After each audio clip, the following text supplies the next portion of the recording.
So I spent the past 4 months rebuilding CueClip completely from scratch.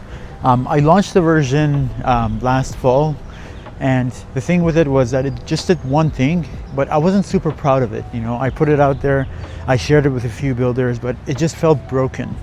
And the problem is, as a founder, when you're working on a product, you can't really market a broken product, right? Because you don't have like full belief in it.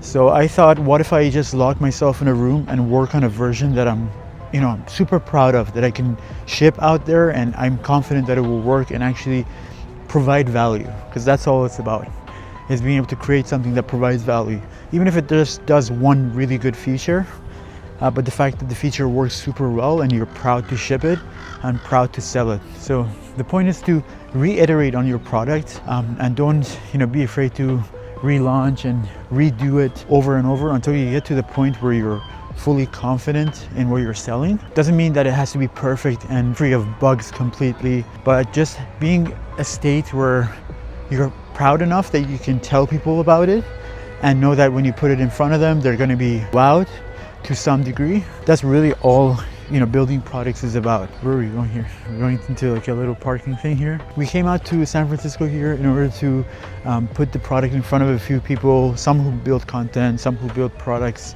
and get some user feedback. So I spent the past month getting people to give me feedback and then improve this process over and over, thinking of it like building a structure or a sculpture, just chipping down at it until it's kind of like perfection, right? And that process takes time. And so a lot of entrepreneurs, when they just launch a perfect product, or at least in their mind it's perfect, they put it out there, they don't get some traction right away, they might give up, right? But it's really about the process and just putting in the time and fixing one thing at a time until your product gets to a point where A, you're super proud of it, and B, you meet the right audience at the right place at the right time, so that the product has a chance to even scale and get picked up. So that point takes time, and that's what I learned through sort of building this product and sitting down with it and just locking myself in a room and just building it. And what I did is I've tried to find an angle that works for me and is differentiated enough in the market, which is to make the app one-time payment and then let users bring their own AI keys, so that they don't have to pay for AI markups like many other tools which charge $30-40 a month. So that's one of the unique selling propositions that I have, because that's how I would want to use a product like that. I want to use a product that's one-time payment, especially as a course creator who might not need this tool all the time. I only need it maybe once every year or twice a year or 3 times a year, but I don't want to pay for a subscription every month. And so I decided there's enough users out there who might be like me, and I'll build something that I'm proud of so that I have enough confidence that I can put it in the hands of others and see if there's a match there. If there's a match, perfect. If not, on to the next idea.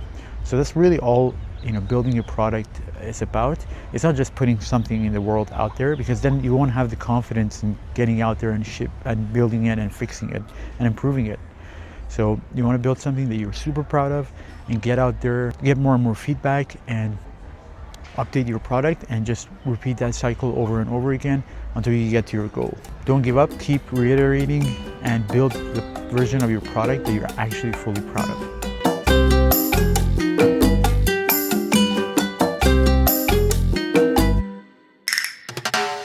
We made it. We're headed to see Marc Lou, say hi, tell him how we got inspired by him and the apps he's building and the course and everything, and share sort of an update and the traveling. So we're a huge fan, and we always love to meet other people in the space as well, see what they're up to. Looking forward to it. And so good. Thank you so much for coming. It really means a lot. I started doing those meetups across the world just because I felt very lonely for years, and I got some few followers on Twitter. I realized that I could actually help people connect with each other, and we've done over 10 meetups now. Some people meet friends, some people meet co-founders. I've heard very good stories about it, so that this meetup is yours. Like, try to make friends, try to make connections. We're probably the only people in San Francisco who did not raise money. And feel that. For us.